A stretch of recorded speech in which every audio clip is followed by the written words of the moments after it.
They say that you can bury a Glock pistol in the dirt, dig it up a year later, and it'll fire just like new. But even more durable is the love many Americans carry for this particular brand of gun. It has been 98 days since the Sandy Hook massacre reignited a fundamental American debate on personal firepower. And in that time, gun control advocates have seen their hopes for change run smack into that durable passion for everlasting weaponry. To understand how it got this way, it helps to understand the rise of the Glock. Attractive girl in tight pajamas settles in for a cozy night.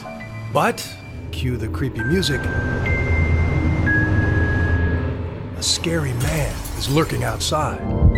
She grabs her Glock semi-automatic handgun and the tension builds. Now, in the real world, one study found that women living with a gun are almost 3 times more likely to be shot to death.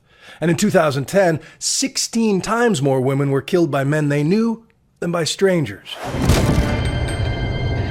But in the world according to Glock, just the sight of their fearsome weapon is enough to roll the invading stranger's eyes back in his head without even firing a shot.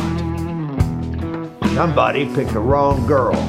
This ad has been viewed hundreds of thousands of times online, to mostly rave reviews among YouTube commenters. But in reality, this is a company that really doesn't need to advertise at all.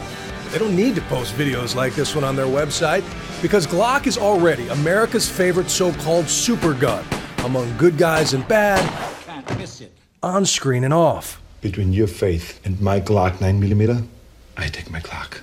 It gets the approval of Arnold in End of Days and Tommy Lee Jones in U.S. Marshals. You have a backup weapon? Never had the need. Get yourself a Glock. Lose that nickel-plated sissy pistol. You know, see, grab your Glocks when you see Tupac. Tupac Shakur was among the many rappers who sang the glories of this brand before a Glock was used to murder him at age 25. Congresswoman Gabby Giffords was not only shot by a Glock in Tucson, but still carries one of her own. Indivisible, liberty and justice for all. And while Adam Lanza carried a Glock into Sandy Hook Elementary, it is also standard issue of the FBI and around 65% of American cops. Yes, what Colt and Remington were to America's Wild West, Glock is to this country's violent present. And that's amazing, since it's only around 30 years old and comes from Europe. But its rise is a stark lesson in just how difficult any form of gun control could be going forward. It all begins in the 80s, in the suburbs of Vienna, when a guy named Gaston Glock decided to move from making knives and curtain rods in his garage metal shop to making guns for the Austrian army. He'd never made a pistol before, so he asked expert shooters what they wanted and came up with a game-changing design. By using mostly composite plastic instead of steel, Glock created a weapon that is light and tough, with a very easy trigger pull and no cumbersome thumb-activated safety. The first model had the capacity to shoot 17 bullets, almost 3 times as many as a typical revolver, as fast as you could pull the trigger. And when it hit the US market in the 80s, Glock made the brilliant decision to first offer them to police departments, just when the crack cocaine wars were heating up and cops felt vulnerable. Another group that showed early interest, Hollywood prop masters who loved the futuristic look. As Paul Barrett writes in his book, Glock, The Rise of America's Gun, shootouts on the set of Law & Order were soon featuring this new Austrian import. Some of the American companies were a little bit more persnickety, wanting to know, will our guns be in the hands of good guys or only bad guys?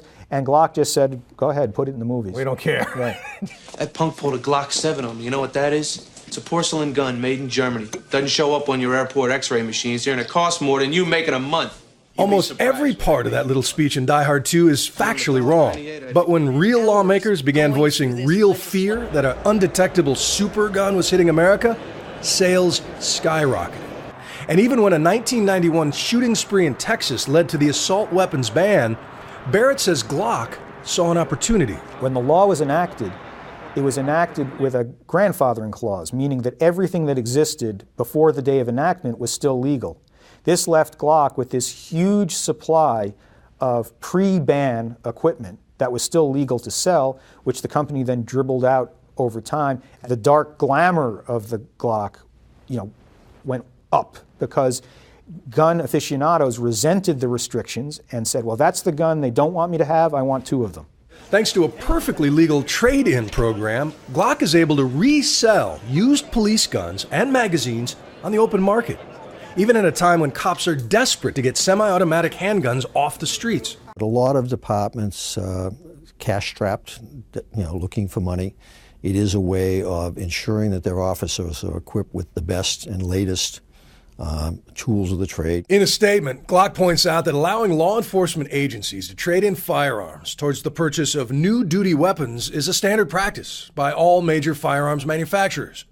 But you have to think that there's a possibility that a cop could have his old Glock pointed at him at some point.